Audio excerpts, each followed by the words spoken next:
G'day everyone, welcome back to the channel. Today I'm going to take you on another behind the scenes journey of how I create comic book panels for my book, Talos of Sparta.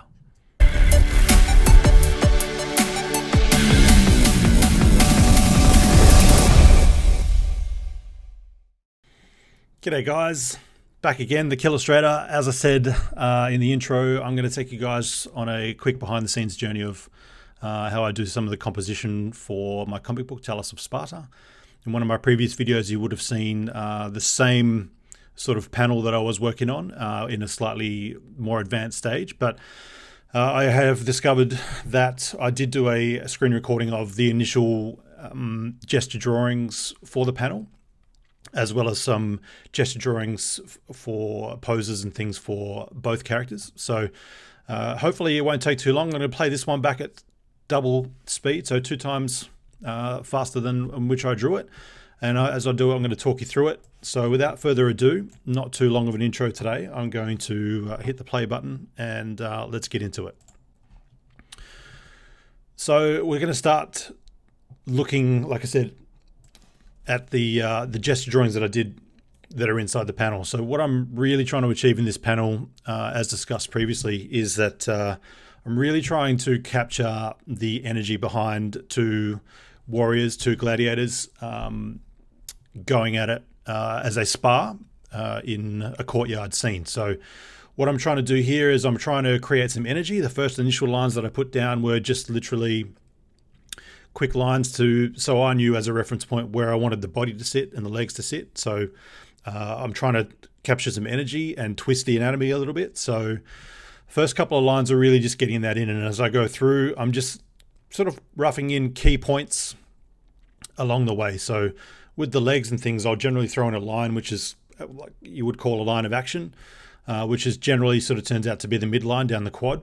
In this case it was, and then I'll just throw in a circle or something to indicate where I think the knee should be, and then I'll throw in the rest of the anatomy after that. So and then I'll do the same thing. I'll move up to the arms, and I'm trying to do the same thing for the arms. So I rough in where I want the elbow to be, I rough in where I want certain muscles to be and what they want them to look like and all that type of stuff. And what I've also done in this one is explored sort of the position that I want the arm at the back of the pose to be at.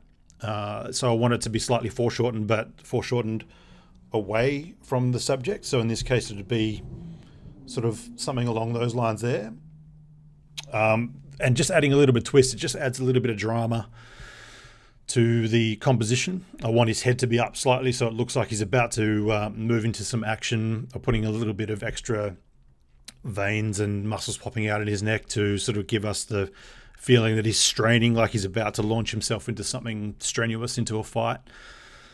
And then as I go further along, I refine the drawing a little more, and then I refine it a little more, and I start to make sure that where the anatomy is, the way that things overlay across each other, that's going to work visually. So in this case, the arm that's across the front of the body is cutting off the torso and most part of the chest. Sometimes when you cut off a major part of someone's or a character's anatomy, it can look a little bit weird if you don't quite get it right. In this case, the arm running across cuts off the line where the pecs will stop, and then where the rib cage stops and where the abdominal muscles start. But I wanted to still try and capture the feeling that the character's chest was up and about to move into action rather than sort of down and hunched over. So I think I've still managed to capture it in the pose, which is pretty good. And then once I've got the basics of it, I start to rough in where the rest of the anatomy will sit to complement the movement that I've tried to create in the pose. So you'll see there, I roughed in muscles like the lats, the little muscles underneath that look like fingers. They're called the serratus anterior. I sort of pop them in under the lats. They're sort of the muscle that gets missed, and I have to say probably a little bit misunderstood, because most people don't really know what they're there for and what they do.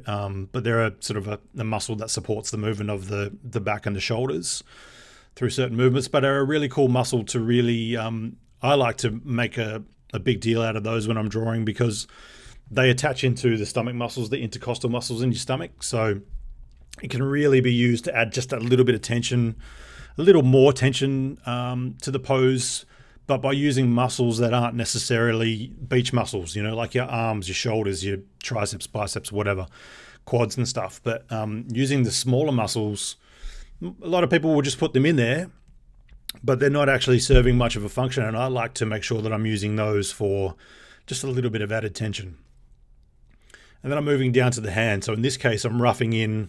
I've done the initial hand, holding the tomahawk, but then I'm thinking, well, if I'm going to be holding the muscle, the weapon in the hand at the back, then maybe I need to just have his hand in a different position. So what I'm doing here is experimenting with different hands and different gesture drawings for how I want him to hold the hand. And maybe that's a way for me to add a little bit of, again, another element of tension and strain into the pose. You know, it's not always just muscles. You can use, you know, hands, legs, feet, whatever.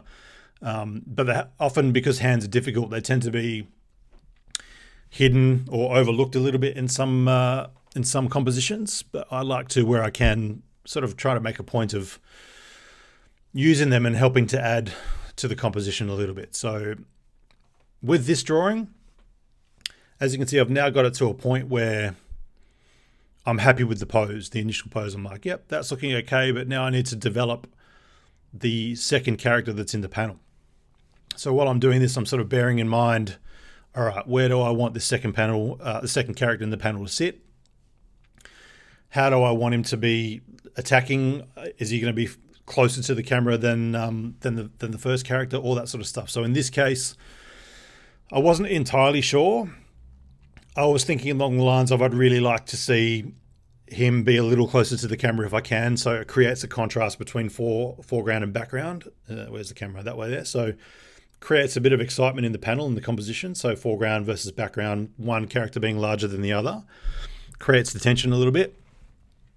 So I wasn't entirely sure the way I wanted to approach it. So I just started scribbling down sort of roughly what I had in my head. But often what you have in your head isn't the easiest thing to translate into actual drawing. So what I'm doing is roughing in the anatomy of how I want the body to be twisted. And sometimes I still get caught with this quite often, actually, that when you're picking an unusual angle to draw your character from, it can be difficult to capture that angle and make it look believable and realistic. Obviously still within, trying to make the character exaggerated in certain places and using a little bit of artistic license. But in this particular case, I wanted him to be twisted again, so his arm is sort of back, but I've brought his front leg forward, so he's in the middle of the momentum is really sort of carrying him towards the person on the other side of the frame that he's about to do battle with. So really capturing that energy, throwing in the stress and strain in each muscle, where they should sit. Once I've got that down, I'm thinking, all right, he's going to be carrying a shield. In this particular case, he's got a shield. And it's a funny thing to draw a shield from, I suppose, from the back, because you'll generally see most of the time, you very rarely ever see a shield that's ever sort of shown from the behind, from the backside. And that's something that I had to sort of figure out as I was going, and sort of thought, well, what is this going to look like behind the shield? Because even when you look up reference, there's not a great deal of reference that shows you what the shield looks like from the back. So I kind of just had to make it up. And so I've done that, and I think it works pretty well. Shield's in there, it's in his arm at the front, and now I'm really starting to think, all right, how am I going to have these guys? Do I want them overlapping? How much contrast do I want between the character in the foreground versus the character that's further in the background? Size difference. The action, how they relate to each other. If I cross Talos's front leg with the other character's front leg and I put them on top of each other, is that going to work? In this case, I don't think that it did. So I just moved them slightly apart. So they're close enough to each other that the tension is really being created. In the final panel, I'm pretty sure I sort of pull them apart a little more and make them a little further apart from each other. But I'm get to a point where I'm like, all right, that looks really cool. I'm really happy with that. But then I may have another idea in my head about, okay, maybe I want to sort of try a different angle, or I want to try a position that's slightly different for each character. So if I've still got something in my head that's not resolved, then I'll start to scribble it down, even if I may or may not be using that. And 9 times out of 10, my initial drawing is the one I end up going with. But the if I do have an idea in my head, it's important to get that down, because just because you might not use it with this particular page or this particular panel, it still gives you something that you can come back to later and go, oh, wait a minute, maybe I can use that thing I drew the other day that might work on this other panel really well. And you've still got it there. You can go back and pull from something that you've already created, rather than trying to do it again from scratch. This particular drawing, as I was doing it, I remember thinking this drawing's going nowhere, but I stuck with it to see whether there was whatever was in my head that I could resolve. I'm obviously doing it for a reason. So a lot of the time, tip for young players or those amateur artists out there, or even for people who've been doing it for a long time, don't be afraid to just do it and get it wrong anyway. Like, there's no rules around having to do something a certain way or having to get things right or whatever. If you've got something in your mind that you think might translate, then just put it down on a piece of paper. You've got absolutely nothing to lose by doing it. So give it a shot, scribble it, throw it up in the corner, but don't delete it. Keep it, because it's got some use and it will have some use at some point somewhere. So if you think there's something in your mind, you want to get it out, do it. Whether you're working digital or you're in a sketchbook or you're just in a cafe and you've got a napkin in front of you, you'll be surprised the amount of times I've scribbled things that I've used in work, whether it be a character design or a logo design or something like that. You'll be surprised the amount of times I've been out somewhere and gone, wait a minute. You have the most random thoughts at the most random times, and a lot of times you'll lose those if you don't take the opportunity to put them down on a piece of paper. So yeah, if you can, a lot of the best ideas I've ever had have been lost because I haven't been in a position to actually ever write them down, or draw them. So if you have an idea for something, write it down on your napkin, throw it into your phone quickly, draw it on a napkin. If you're at home, grab your piece of paper, whatever paper you've got laying around. It doesn't have to be perfect. Just put it down, because you never ever know when you might be able to use that. So it can be invaluable. I've used sketches that I've done, just randomly, or ideas that I've had randomly as really successful ideas, a week, 2 weeks, 2 years later in some cases. So do it, put it down, because it's always of use in some way, shape or form. So I've experimented with those other poses and got nothing out of them. So I've decided, all right, I'm going to come back to the ones that I did before, because I'm, really at the end of the day, I'm super happy with the way that they've turned out. And so now what I'm doing is I'm just going through and making sure that all the anatomy I laid in the gesture drawing is going to work. So I go through and I'll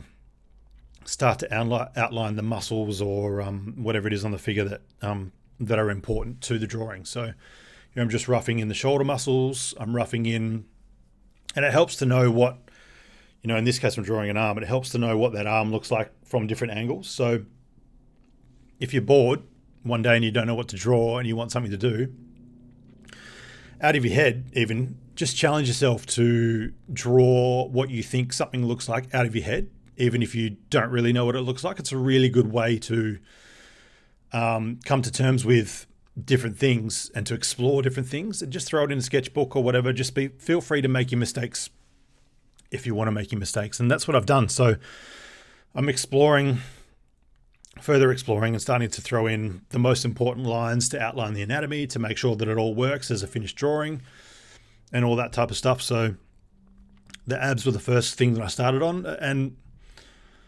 some artists will have a really specific formula about the way that they draw. I've seen other people's tutorials and they'll start here and they'll finish here every single time. But I tend to sort of go with how I'm feeling, and I'll start sometimes in the most random places on a drawing. It might not necessarily be a face or whatever. It'll just be wherever I'm drawn to start. That drawing is where I'll start that drawing. So again, don't feel like you need to hem yourself into having to do things a certain way. Like I'll start, if I did this drawing tomorrow, I'd probably start it in a different place and I'd probably ink it from a different place. So there's no rules, there's no right or wrong. Just feel free to embrace working the way that you feel comfortable in working, and don't feel like you need to live up to the standards of anyone else, or because you've seen someone else do it or whatever, you need to do it a certain way. Just work in the way that you feel comfortable in working. But anyway, I'm going to leave it there, guys. That's pretty much it for today. I hope that was helpful. Any budding artists out there who are interested and want to reach out, I've got any questions, then please throw a comment down below. If you haven't already done so, please like, comment, and subscribe. And stay tuned for another video next week where I hopefully will sort of do another deep dive into the progression and a little more into this same panel on Talos, and maybe show you some of the inking that I did as well. So that's it. Killustrator here, signing off. Thanks again for joining me, guys. See you next week.